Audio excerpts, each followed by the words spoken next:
Hi there, in the last lesson we looked at the D chord, which means that we've now got a couple more chord changes that we can be trying, namely the A to D chord change and the E to D chord change. So let's have a look at that now. So let's check out the A to D chord change. Now, as with the E to A chord change, we're going to be looking for the smoothest and quickest possible route between these two chords. Now, if you notice with this chord change, the third finger is staying on the same string in each chord. In the A chord, the third finger is here on the second fret of the second string. For the D chord, it just moves up one fret to the third fret on the second string. Now this is going to be really helpful in making a smooth chord change if we use that finger as a guide between the two chords. For instance, going from the A chord to the D chord, we're just going to slide our third finger up one fret on the same string and then bring our other two fingers down into position. Going back the other way, our third finger is going to slide one fret lower and our other two fingers are going to come over into position.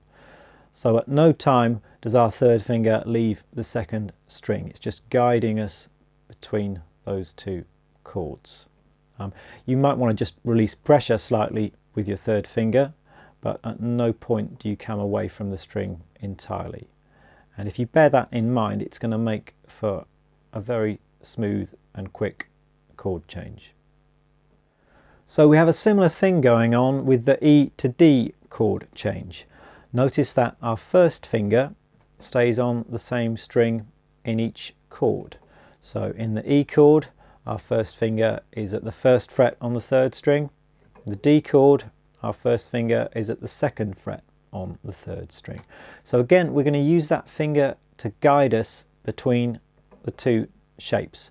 If we're coming from an E chord, we're going to slide our first finger up one fret, bring our other two fingers down to form the D chord. Going back the other way, our first finger is going to slide back to the first fret. Our other two fingers are going to come over to form the E chord. At no point is our first finger going to leave that third string. It's just going to guide us between the two shapes, making for a nice, smooth and quick chord change. So let's work a little bit on these chord changes, starting with the A to D chord change. Just strum each chord once and try and change as smoothly as you can from one to the other. Remembering to use your third finger as a guide. You're just sliding your third finger up and down the second string to reach the new chord. And also keeping an eye on your strumming hand. Remember, on the A chord you want to be playing 5 strings, and on the D chord you want to be playing 4 strings. And once that's starting to feel good, you can start to play in rhythm. So we can do 4 strums on each chord. 3, 4, 1, 2, 3, 4, 1, 2, 3, 4, 2, 3. And when you feel you're ready, you can go down to 2 strums on each chord. It's a little bit tougher.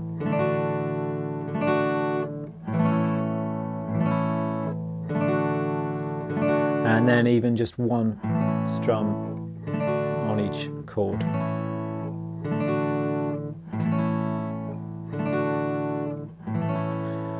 And then you need to do the same process with the E to D chord change. So just getting used to how it feels.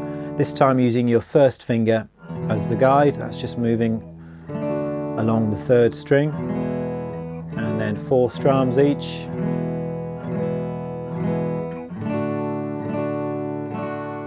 Two strums when you feel you can, and eventually down to 1 strum each.